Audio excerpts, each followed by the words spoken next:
Feliz sábado, seja bem-vindo ao canal Manancial. Neste lindo dia do sábado, queremos agradecer a Deus por ter nos concedido esta oportunidade de mais uma vez estarmos aqui juntos para podermos compartilhar juntos a sua mensagem e ouvirmos qual é a mensagem que o Senhor tem a nos conceder neste dia de hoje. Talvez recordar sobre aquilo que é o nosso dever neste período da quarentena. Lave sempre as mãos, fique em casa, cuide da sua saúde e também cuide da saúde do seu próximo. No dia de hoje nós vamos ter um tema muito especial. O nosso tema fala exatamente de como Deus age em meio à indiferença do seu povo. Este é o tema da nossa mensagem de hoje. E para podermos debruçar neste tópico, vamos abrir as nossas Bíblias. Abra a sua aí. Eu estou abrindo a minha Bíblia aqui no livro do profeta Oséias. Livro do profeta Oséias, no capítulo 6. E vamos ler juntos o versículo 3. Eu estou usando aqui a versão Almeida Revista e Corrigida. Diz o seguinte: conheçamos e prossigamos em conhecer ao Senhor. Como a alva será a sua saída, e ele a nós virá como chuva seródia que rega a terra. Vamos orar? Querido Deus, nosso Pai que habita nas alturas, queremos pedir para que o Senhor fale no nosso meio e nos ajude a entender, Senhor, as implicações desta mensagem. E também, Pai, transforme nossas vidas, assim como o Senhor transformou a vida dos que receberam esta mensagem pela primeira vez. São essas graças que te pedimos, em nome de Jesus. Amém. Agora, querido irmão, eu quero meditar contigo nas palavras deste texto. Em primeiro lugar, dizer que esta mensagem foi proferida dentro de um contexto. E no contexto em que esta mensagem foi proferida, o profeta Oséias, ele estava a ser enviado por Deus para pregar perante um povo que estava em apostasia. E importa salientar que no tempo em que o profeta Oséias recebeu esta ordem para se direcionar perante o povo, ele não foi o único profeta que foi enviado por Deus. Ele começou a sua obra e 20 anos mais tarde, o profeta Isaías também recebeu a mesma missão, para poder também dar a mensagem que Deus estava dando ao seu povo.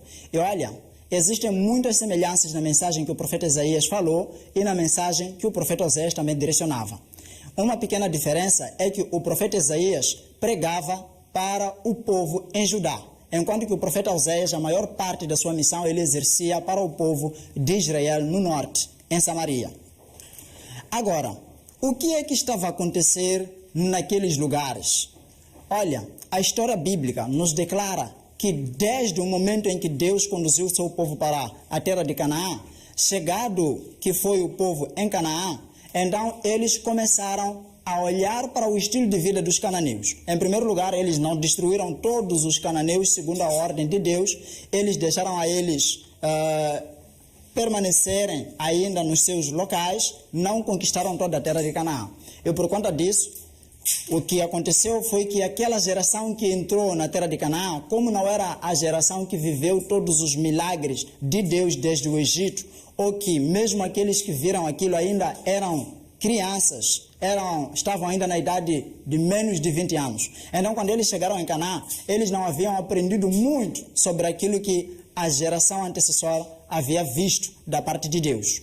Razão pela qual eles começaram a olhar para aquilo que era o estilo de vida dos cananeus, como é que eles se desenvolviam, como é que eles geriam as suas colheitas, o seu processo de semeadura e colheita, como é que eles faziam as suas construções.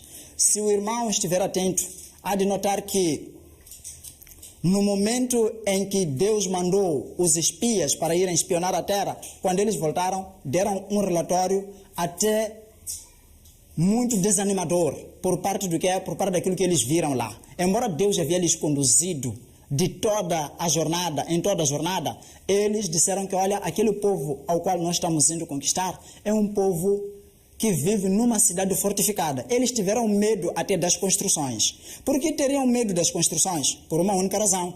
O povo que saiu da terra do Egito, eles viviam em tendas, eles eram nômades, não tinham nenhuma construção, eles viviam saindo de um lugar para o outro. E quando eles viram aquelas construções, muralhas fortes, então tiveram medo até da simples construção. E aí começaram a pensar que Deus não seria capaz de lhes levar para aquela terra que ele prometera. Querido irmão, o que aconteceu mais tarde? Quando você lê no livro de Juízes, capítulo 2, versículo 10, a Bíblia nos mostra que logo que terminou aquela geração que chegou com Josué, aqueles anciãos que viveram com Josué e terminou toda aquela geração, surgiu uma nova geração que já não conhecia o Senhor. E ali começaram a adorar a Baal. Baal era a principal entidade, era a principal divindade dos cananeus. Era o Deus que eles confiavam, era o Deus que eles acreditavam que lhes dava, fertilizava o solo, lhes dava produção, era o Deus que lhes dava bênçãos para poderem se casar, era o Deus que lhes dava tudo aquilo que eles pediam. Por isso, sempre que eles fizessem suas colheitas, eles faziam festas de celebração perante Baal. E o povo de Israel foi assistindo aquelas coisas, foi assimilando aquelas coisas. E uma das coisas que acontecia na cultura dos países que se encontravam ao redor da terra de Canaã naquela altura, era aquilo que nós chamaríamos de teomaquia, que era o fato de acreditarem que existe uma guerra entre os deuses. Fato é que quando o povo saísse numa batalha e pudessem ser derrotados, então a tendência era de poderem transferir a sua adoração para poderem adotar a adoração da divindade daquelas pessoas que eles derrotaram. E os israelitas, dentro desta situação, começaram a pensar até em abandonar a Deus. Olha, querido irmão, a história foi se desenrolando. Nos tempos do profeta Isaías e nos tempos do profeta Oséias, nós encontramos algumas das características que dão-nos um panorama daquilo que acontecia no seio do povo de Israel naquela altura. E nós vamos ver as características que nós vamos encontrar no livro de Oséias, são quase as mesmas com aquelas que o profeta Isaías também descreve. Fato é que a nossa mensagem de hoje vai se abalizar dentro das mensagens destes dois profetas. A primeira característica que nós encontramos é aquela que está registrada no livro de Isaías, capítulo 2, versículo 8. E ali fala-se exatamente acerca da idolatria. Nós vamos ouvir o que é que o profeta Isaías falou a respeito do comportamento do povo no que diz respeito a este segundo mandamento da lei de Deus. Diz o seguinte, capítulo 2, Isaías capítulo 2, versículo 8, sim? Diz o seguinte, também está cheia a sua terra de ídolos, inclinaram-se perante a obra das suas mãos, diante daquilo que fabricaram os seus dedos. Então, esta é a primeira característica que nós encontramos que o povo de Israel já havia adotado naquela altura. Isto não acontecia somente no povo de Judá, mas também acontecia no seio do povo de Israel. Encontramos isso no livro de Oséias também, no capítulo 4, versículo 17, e no capítulo 8, versículo 4, descreve também a mesma situação de idolatria. O povo já havia abraçado aquela adoração idolátrica dos cananeus. Eles já haviam se convencido de que, na verdade, Baal é o melhor Deus. O Deus que consegue organizar o seu povo. O Deus que consegue dar chuva. O Deus que consegue abençoar o seu povo de modo que seja um povo forte e poderoso. Esta é a primeira característica. A outra característica é aquela que nós encontramos descrita no livro de Isaías. Isaías, capítulo 3. E nós encontramos lá uma característica ligada àquilo que era o comportamento das mulheres no seio do povo de Israel, assim como no seio do povo de Judá, como nós veremos. Aqui no livro de Isaías, capítulo 3, a partir do versículo 16, nós encontramos a seguinte mensagem. Diz ainda mais o Senhor, porquanto as filhas de Sião se exaltam e andam de pescoço erguido e têm olhares impudentes e quando andam como que dançando e cascavelando com os pés. Portanto o Senhor fará tinhosa a cabeça das filhas de Sião e o Senhor porá descoberto a sua nudez. Naquele dia tirará o Senhor o enfeite das ligas e as redezinhas e as luetas e os pendentes e as manilhas e os vestidos resplandecentes, os diademas, os enfeites nos braços e as cadeias e as caixinhas de perfumes e as arrecadas.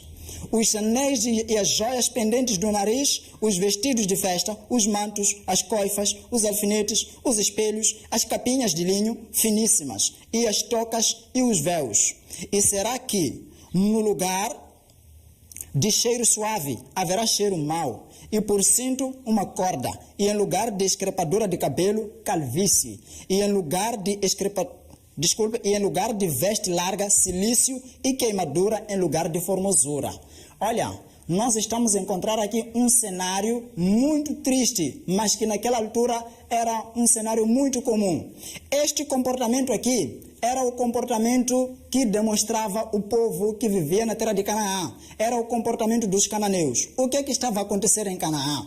Os cananeus acreditavam que quando o céu fechasse e a chuva não caísse, então precisava-se invocar o Deus da fertilidade, que era Baal. E eles acreditavam que esse Deus da fertilidade poderia ser persuadido, até coagido, através da prática de orgia, prostituição aberta. Haviam templos em que prostitutas cultuais chegavam lá e eles faziam uma prostituição aberta, orgias, ao vivo. E então eles faziam aquilo na crença de que, por meio desses atos, então Baal poderia também fertilizar o solo e deixar cair a chuva para trazer a produção ao seu povo. Agora imagina, o povo de Israel olhando para essa prática, o povo de Israel vendo as colheitas que a terra de Canaã ou seja, que os cananeus produziam ou que auferiam, vendo as batalhas que eles às vezes venciam, vendo o desenvolvimento no qual eles se encontravam, começaram a acreditar que, na verdade, este método traz bênção para o seu povo. E aí era muito normal encontrar mulheres cananitas, naquele momento, andando pelas ruas, vestidas como prostitutas, a fim de seduzir os homens, porque era parte da religião deles. E agora o cenário era triste, porque isso estava se verificando no seio do povo de Israel. Querido irmão, imagine, o povo que Deus chamou para que seja representante do seu nome a nível de todo o mundo, era o povo que agora estava vivendo o estilo de vida dos pagãos. Essa era uma das características que caracterizava o povo nos dias destes dois profetas. Uma outra característica que nós encontramos é a característica ligada com a inversão das bênçãos. Quando Deus abençoava o povo, quando Deus fazia chover, o povo já não reconhecia ser Deus que estava fazendo chover. Eles reconheciam ser Baal que estava concedendo as bênçãos. E isso acontecia até no seio do povo de Israel. Olha, no livro de Oséias, no capítulo 2, nós encontramos essa descrição, Deus reclamando perante o seu povo, a partir do versículo 8 até 10. Diz: ela, pois, não reconhece que eu lhe dei o grão, e o mosto, e o óleo, e lhe multipliquei a prata e o ouro, que eles usaram para Baal. Portanto, tornar-me-ei a seu tempo, tirarei o meu grão, o meu mosto no seu determinado tempo, arrebatarei a minha lã e o meu linho, com que cobriram a sua nudez. E agora descobrirei a sua vileza diante dos olhos dos seus namorados, e ninguém a livrará da minha mão. Aqui nós estamos a encontrar um cenário em que Deus aparece reclamando perante o seu povo, porque o povo de Israel naquela altura já não reconhecia ser Deus o dador das bênçãos. Eles acreditavam que era Baal quem fazia o povo produzir. Então Deus diz que eu vou fechar o céu, eu vou retirar as minhas bênçãos que eu lhes concedo, que eles nem reconhecem ser eu o dador dessas bênçãos. Olha, o povo havia ido tão longe que chegou a ponto de chamar Deus de Baal. O Deus criador dos céus e da terra, o Deus de Israel, Yahweh, era chamado de Baal. Isso está descrito no versículo 16. Deus aqui fala, diz que acontecerá naquele dia, diz o Senhor, que me chamarás meu marido e não me chamarás mais meu Baal. Olha, que tipo de apostasia a que o povo estava expondo-se. Era esta situação que caracterizava o povo de Israel naquela altura. Agora, dentro desta situação cheia de idolatria, cheia de prostituição, é quando Deus chama o profeta Oséias. E quando ele chama o profeta Oséias, ele lhe chama dentro deste contexto de idolatria, dentro deste contexto de adultério, prostituição aberta. No capítulo 1, versículo 2, Deus manda ao profeta Oséias, diz o seguinte: o princípio da palavra do Senhor por Oséias. Disse, pois, o Senhor a Oséias: vai, toma uma mulher de prostituições e filhos de prostituição, porque a terra se prostituiu desviando-se do Senhor. Nós encontramos aqui Deus chamando o seu profeta para que pudesse experimentar um pouco daquilo que era a ofensa que Deus estava tendo por meio do seu povo de Israel. Deus chama o profeta Oséias e diz: Oséias, toma uma mulher prostituta, para você entender melhor a mensagem que eu quero te conceder.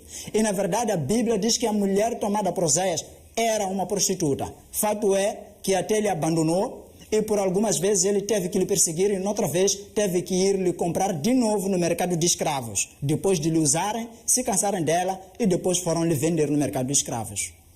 Esta situação era uma situação crítica. Oséias passou por essa traição deste tipo. E Deus diz a Oséias: assim como você sente essa dor, é aquilo que eu sinto pelo meu povo de Israel. Ele se prostituiu, ele me abandonou. Querido irmão, esta mensagem é uma mensagem que se aplicava no tempo real, que o povo de Deus viveu esta realidade, viveu nestas circunstâncias. Outro problema que havia naquela altura, que é descrito em Isaías capítulo 3, versículo 5, é a inversão dos valores sociais. Aí Deus dá a entender, ou seja, ele torna claro que naquele momento o povo de Israel não tinha respeito, os jovens não tinham respeito pelos mais velhos. Diz que um jovem se atreve contra um ancião. Não queriam ouvir conselho de ninguém. Os valores sociais haviam se invertido. Ao invés de serem os velhos a ensinar os mais novos, aí o cenário era do jovem se rebelar contra os velhos e assim voltar-se contra eles, procurando impor as regras perante os velhos. Não havia conselho. O mandamento de Deus que diz: honra teu pai e tua mãe, naquele momento já não se fazia sentir no seio do povo de Israel. Querido irmão, querida irmã, nós estamos vivendo já no século 21. As condições nas quais nós vivemos são diferentes da situação em que viveram os profetas Oséias e Isaías 700 anos antes de Cristo. Mas eu quero chamar a sua atenção para refletirmos na realidade daquilo que acontece nos nossos dias.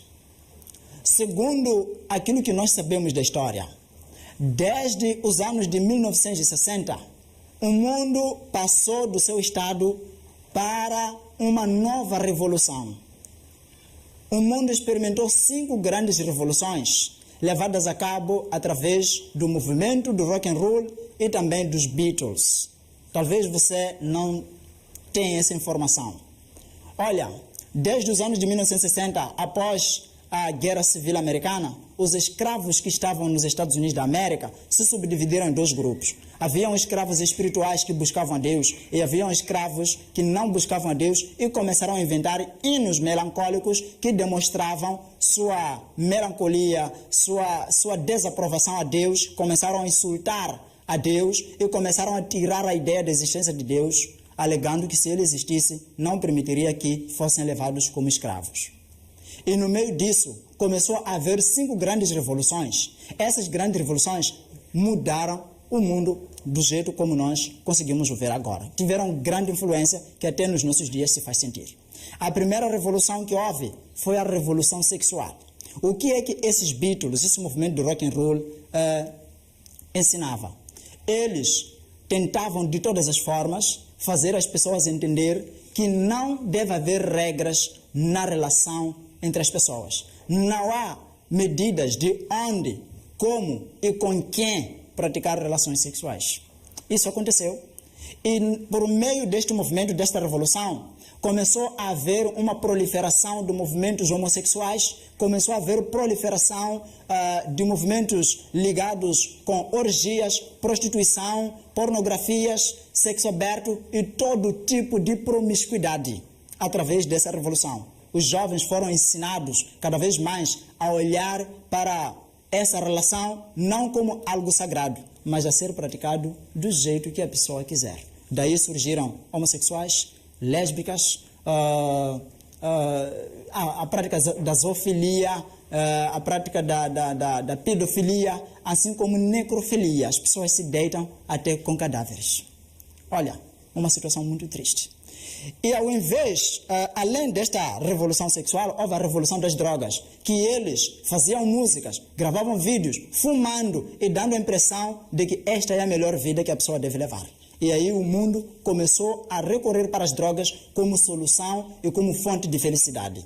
Ao invés de, além desta revolução das drogas, houve também aquilo que se chama de revolução espiritual. Este movimento lutava taxativamente para poder destruir o cristianismo na íntegra. E por conta disso, pessoas como Aleister Crowley ou John Lennon, que eram Beatles, na verdade, eles falavam palavras contra o cristianismo, que chegaram a declarar que, olha, o cristianismo vai desaparecer. Não temos certeza se primeiro será o rock and roll ou talvez será o cristianismo, mas temos certeza que vai desaparecer porque nós somos mais numerosos hoje do que Jesus Cristo. Olha, estas palavras até poderiam ser palavras muito presunçosas, mas olhando para a realidade daquilo que acontece nos nossos dias, em parte, até eles poderiam ter razão, porque a influência que eles tiveram se mostra até no seio do cristianismo. Outra revolução foi a revolução satanista. No momento em que eles revolucionavam o mundo e ensinavam que as pessoas não podiam olhar para o cristianismo como religião verdadeira, ao mesmo tempo exaltavam a Lúcifer, exaltavam a Satanás, faziam hinos, letras que exaltavam a Satanás, glorificavam a ele como o supremo, ao invés de Deus. E aí a crença em Deus estava sendo derrubada. E por fim, uma outra revolução que eles trouxeram foi a revolução social, que era a inversão dos valores sociais, em que os jovens não poderiam mais dar atenção aos mais velhos. O jovem devia agir independentemente e até, na medida do possível, devia ser ele a fazer o quê? A trazer uma modernidade para que os velhos possam seguir o seu exemplo. Querido irmão, o nosso planeta passou por estas 5 revoluções e hoje nós conseguimos ver quais são os frutos que isso trouxe. Homossexualismo, a falta de respeito, a prática de prostituição aberta, a consulta dos curandeiros, a procura de soluções de sucesso para a vida, a teologia da prosperidade, que vem mostrar que a pessoa só precisa fazer um juramento perante a Deus, dar o que tem para poder passar a receber mais. Inversão daquilo que é a verdadeira obra do Espírito Santo, as pessoas estão mais ligadas àquilo que alegra a alma. As crenças ou as práticas carismáticas que vêm exaltar mais o sentimento do que a lei de Deus. Todas estas coisas acontecem como resultado destas grandes revoluções que o mundo trouxe. Olha, o problema maior no meio de tudo isto é a forma como estas coisas influenciam os cristãos, aqueles que se chamam em nome de Deus. Porque todas essas coisas se verificam dentro do cristianismo. Quantas não têm sido as vezes que os próprios cristãos andam atrás das modas? A indústria da moda todos os dias está ditando o que é que as pessoas devem fazer, o que é que a pessoa deve vestir, como é que a pessoa deve se demonstrar. Existe uma grande correria na demonstração de pessoas como modelos a quem a pessoa deve seguir. E assim todas as pessoas assistem e vão atrás, vão comprando cosméticos, vão comprando todo tipo de ornamentos para poderem se igualar àquela pessoa que a mídia ditou que este aqui é o modelo, esta aqui é a verdadeira mulher bonita, este aqui é o verdadeiro varão bem arrumado. Todos lutam em alcançar essa moda. Será que você ainda não viu essa correria? Tudo isso acontece por causa daquelas 5 grandes revoluções que se trouxeram. Um psiquiatra chamado Marco Polo, enquanto ele dava aconselhamento a uma menina chamada Sara, que estava prestes a tirar sua própria vida, depois de passar longos anos na vida de modelo, ganhando milhões de dólares por ano, não se sentia insatisfeita, não se sentia satisfeita.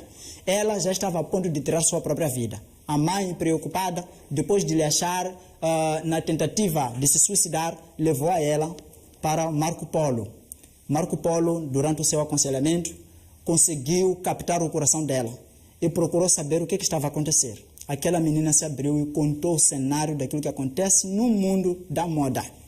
Diz que eu vivi todos os anos da minha vida como um boneco, as pessoas me apreciando, mas eu não sentia satisfação. Eu já fiz operação plástica. Eu já mudei alguns órgãos em mim. Eu já me pintei do jeito que as pessoas queriam. Eu já me tornei uma pessoa famosa. Tenho milhões de fãs que me seguem. Mas eu, dentro de mim, sou a única pessoa que não está feliz com a minha imagem. A mídia ensina as pessoas a seguirem, a desprezar sua autoestima, desprezar sua imagem, mas seguir uma imagem que eles ditam que esta é a imagem ideal. Talvez você pode ser escrava também destas coisas. Talvez você pode ser escravo de seguir os modelos, andar atrás, desprezar do jeito que você é. A mesma tentação que Jesus sofreu, se tu és filho de Deus, faça isto. É a mesma tentação que o diabo lança aos filhos de Deus. Se você acredita que é bonita, então se torne como esta modelo. Se você acredita que você é um homem charmoso, arrumado, então se torne como este. E eles tiram aí publicidades e as pessoas correm e nunca atingem satisfação. Por isso, Marco Polo, durante as suas pesquisas, ele desenvolveu a ideia daquilo que chamou de síndrome PIB, padrão inatingível de beleza. Nunca a pessoa acha satisfação dentro desta correria. E, infelizmente, esta escravatura está arruinando a vida dos filhos de Deus. Querido irmão, em meio a todas estas coisas que estão acontecendo nos nossos dias, que na verdade são tão idênticas àquilo que acontecia nos dias do profeta Oséias e Isaías, o que conseguimos surtir com isso?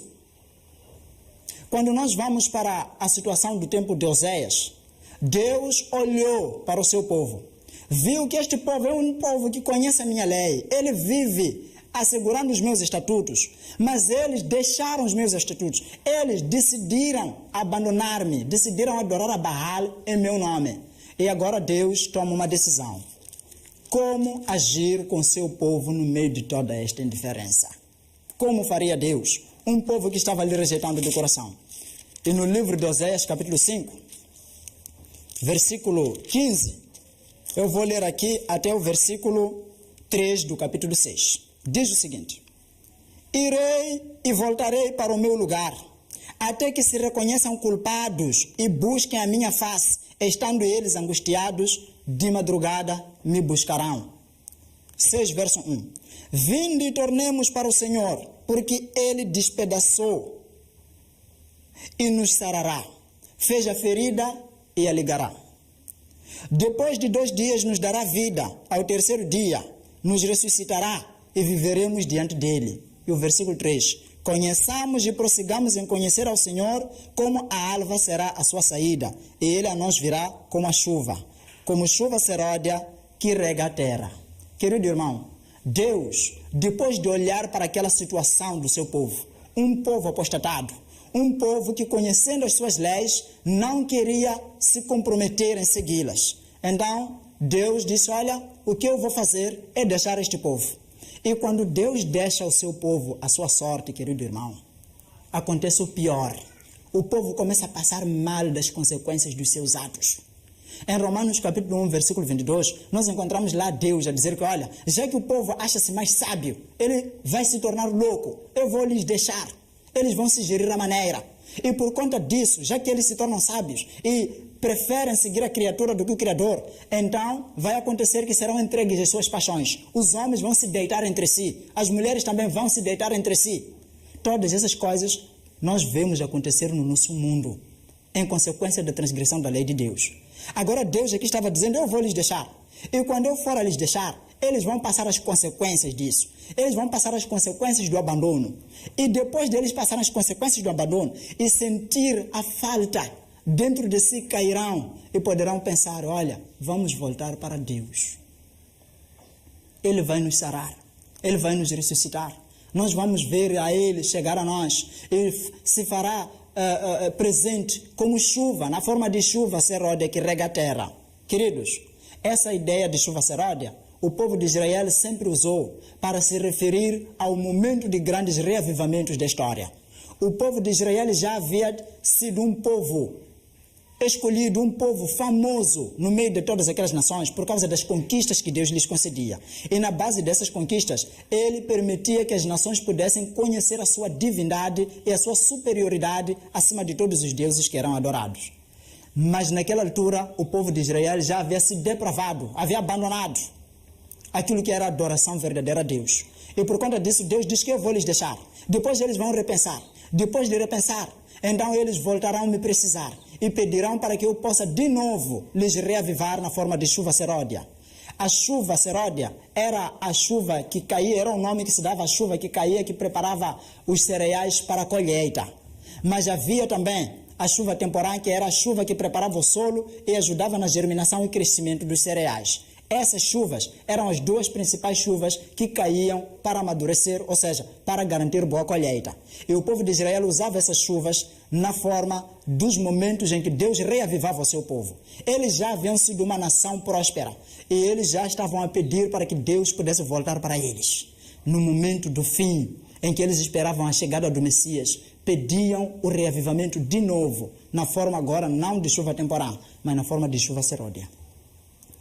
Agora, querido irmão, quando você olha para aquilo que acontece no mundo hoje, será que não vem o desejo em você de se livrar de todos os problemas a que nós nos encontramos por causa da influência daquilo que o mundo traz?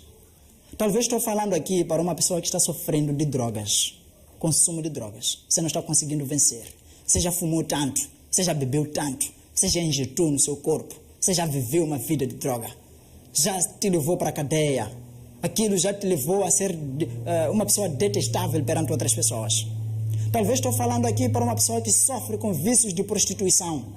Talvez você não consegue se conter. Sua vida é uma vida aqui, uma vida acolá. Você vende teu próprio corpo em troca do dinheiro. Talvez você já não sabe contar com quantos namorados você já se entregou. Talvez você não sabe contar quantas namoradas com quem você já se envolveu. Talvez estou falando para alguém aqui que está sofrendo, confiando nos curandeiros, adorando a Baal. Talvez estou falando para alguém que pede bênçãos a Deus e quando lhe concede, ele não reconhece ser Deus o dador, mas pensa que são as suas forças, os seus esforços que lhe trouxeram essas bênçãos. Talvez estou falando para alguém aqui que sofre de qualquer forma de tirania do inimigo. Deus convida você para que pare e pense. Você que conhece a sua lei, você que sabe como deveria agir, mas não está agindo de acordo. Deus te dá tempo. Eu convido você para que pense bem. Entra na câmera que você nunca entrou na sua vida. Não estou falando naquela imagem que você quer que as pessoas conheçam de ti. Não estou falando naquela imagem que você fala em oração rápida e despachada diante de Deus. Aquela imagem que você tenta se desculpar perante Deus. Não. Estou falando na imagem real. No íntimo da sua consciência. Aquele pecado. Aquele estilo de vida que você sabe que pratica e ainda não abandonou. Entra naquela câmera e começa a pensar comigo. Qual foi o proveito que você tirou? Depois de você andar com tantas mulheres, o que você ganhou? Virtude ou vergonha? Ou medo, ressentimento? Depois de você consultar aquele curandeiro, esconder para os irmãos não saberem, para os amigos não saberem, o que você ganhou? Paz? Tranquilidade? Ou vergonha dos seus atos? Ou condenação perante a Deus? Depois de você lutar andando atrás das modas do último lançamento para poder promover a sua autoimagem, o que você ganhou? Satisfação? Ou continua sendo escrava? Continua sendo escravo dos seus pensamentos e desejos? Agora, se você sente vergonha dos seus atos, se você sente um pesadelo, este é o momento em que você precisa pensar. Você precisa ajoelhar, orar a Deus, pedir: Senhor, estou a pedir. O Senhor alguma vez me chamou e eu já fui teu filho, eu já fui tua filha. Eu quero que o Senhor derrame chuva seródia em mim. Transforme minha vida. Mude o meu cenário. Por favor, Senhor, receba-me. Eu andei, provei tudo, tentei saborear, mas vi que não satisfaz. E eu hoje quero entregar minha vida. Deus age assim perante a indiferença do seu povo. Ele vai estender sua mão. Ele vai fortalecer você. Eu sei que você pode estar pensando: como é que eu vou conseguir vencer isto? Como é que eu vou conseguir vencer o vício da pornografia? O vício de masturbação? Como é que eu vou vencer o vício do adultério? Como é que eu vou vencer o vício, o medo do curandeirismo, de confiar unicamente em Deus? Como é que eu vou vencer este meu comportamento? Eu já afrontei um ancião, eu já afrontei o pastor, eu já neguei os conselhos. Olha, meu irmão, o que você precisa fazer é exercitar a vontade. Essa vontade que você tem de mudar. Entregue nas mãos de Jesus. Jesus vai receber você. Do jeito que você é, Jesus vai te transformar. Jesus vai mudar o teu cenário. Que Deus possa abençoar você e que possa preservar a sua vida, escrever seu nome no seu livro, a fim de que naquele dia possa se recordar de ti. Neste momento, nós queremos fechar a nossa mensagem orando com você. Eu quero que enquanto eu estiver a orar, você também entregue sua vida nas mãos de Jesus. Você é a única pessoa que conhece a sua vida melhor. Você é a única pessoa que sabe quais são os seus pecados, quais são os teus problemas. Enquanto estamos lutando contra a Covid-19, faça pazes com Deus, para que mesmo que esta pandemia tire sua vida, você permaneça seguro, porque naquele dia você irá ressuscitar para o céu. Vamos orar? Nosso querido Deus, nosso Pai que está nas alturas, queremos te agradecer porque o Senhor nos chama em meio à nossa indiferença. Depois de todos os meios falharem, o Senhor nos chama através do nosso intelecto, quando voltamos e tentamos cambiar a nossa vida e ver até onde isto nos levou. Nós queremos nos consagrar de novo. Eis aí tua filha, Senhor, que está se entregando neste momento em oração. Receba-a, transforme sua vida e mude sua conduta. Mude seu caráter e lhe transforme e escreva seu nome no teu livro da vida, para que também, Senhor, possa participar da primeira ressurreição. Eis aí teu filho que está sendo atormentado pelos vícios. Queremos pedir para que o Senhor lhe dê vitória. Eis aí, Senhor, esta família que não consegue vencer, Senhor, os seus pecados, não consegue confiar unicamente em Ti, mas recorre aos curandeiros. Eis aí, Senhor, teu filho que depois do Senhor lhe abençoar, não consegue cumprir com os seus deveres como mordomo, mas confia em si mesmo, não reconhece mais as suas bênçãos, como fazia o povo de Israel, que transferia as bênçãos que o Senhor dava e as considerava como sendo vindas de Baal. Pai, queremos pedir para que o Senhor transforme-nos, mude essa conduta e prepare-nos para que, Senhor, mesmo que possamos perder nossa vida pela pandemia, possamos, Senhor, ganhá-la no dia que o Senhor vier. E mesmo que possamos salvar desta pandemia, possamos permanecer, Senhor, diante de Ti e acharmos a paz que vem de Ti. Ajude-nos, ampare-nos, nos acompanhe, em nome de Jesus. Amém.